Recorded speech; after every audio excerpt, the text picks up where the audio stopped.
Berikut adalah bahan-bahan untuk pembuatan sol belerang. 1 wadah, 2 air, yang ketiga ada gula, yang keempat ada sol belerang, dan yang kelima ada cobek. Langkah pertama, ambil sol belerang 1 sendok dan tuangkan ke dalam cobek. Dan yang kedua, ambil gula sama dengan sol belerang 1 sendok, tuang ke cobek. Lalu aduk hingga rata atau diulek seperti ini. Lakukan percobaan ini sampai 4 kali. Jika sudah tercampur, tuangkan ke dalam wadah kosong yang telah disediakan tadi.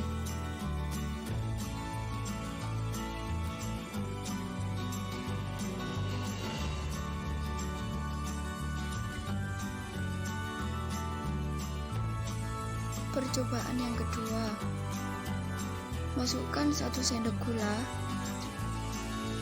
dan masukkan 1 sendok gula dan belerang tadi yang sudah dicampur dan haluskan dengan cobek.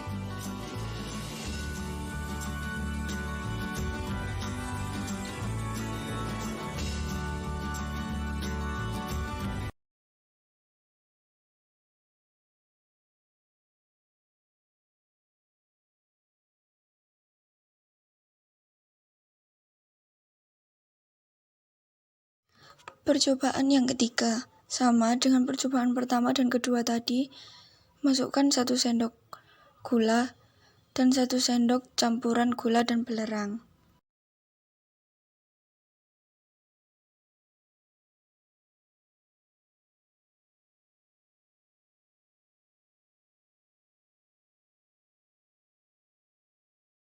Dan percobaan terakhir,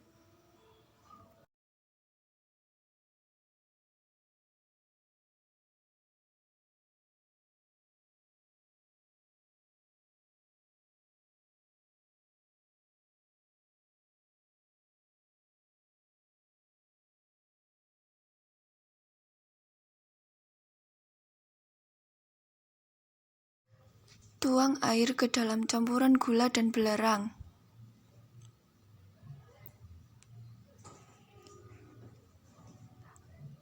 Setelah itu, aduk hingga rata.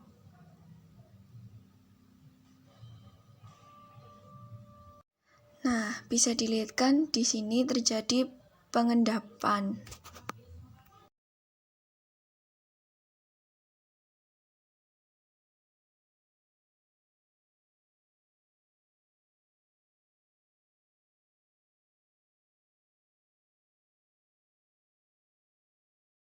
Berikut bahannya, yakni yang pertama ada air, yang kedua ada minyak tanah, dan yang ketiga ada deterjen. Dimasukkan 25 ml air dan 5 ml minyak goreng ke dalam sebuah botol. Lalu digoyangkan dengan keras botol tersebut. Setelah itu didapatkan hasil bahwasannya air dan minyak yang telah dimasukkan tadi tidak mau menyatu meskipun sudah diguncang keras. Hal itu diakibatkan karena air bersifat polar dan minyak bersifat non-polar.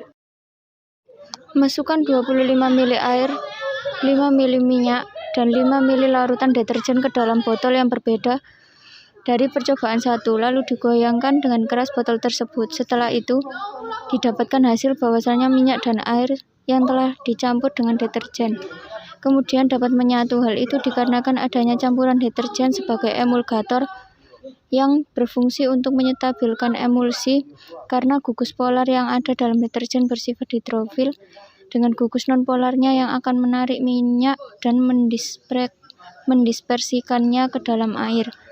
Karena hal itulah minyak dan air dapat bercampur setelah ditambahkan dengan deterjen. Emulsi minyak dalam air adalah emulsi yang terdiri dari butiran minyak yang tersebar ke dalam air. Di sini, minyak berfungsi sebagai fase internal atau fase dispersi, yaitu zat cair yang terbagi menjadi butiran kecil dalam zat cair lain. Dan air di sini berfungsi sebagai fase eksternal atau fase kontinu, yaitu sebagai bahan dasar.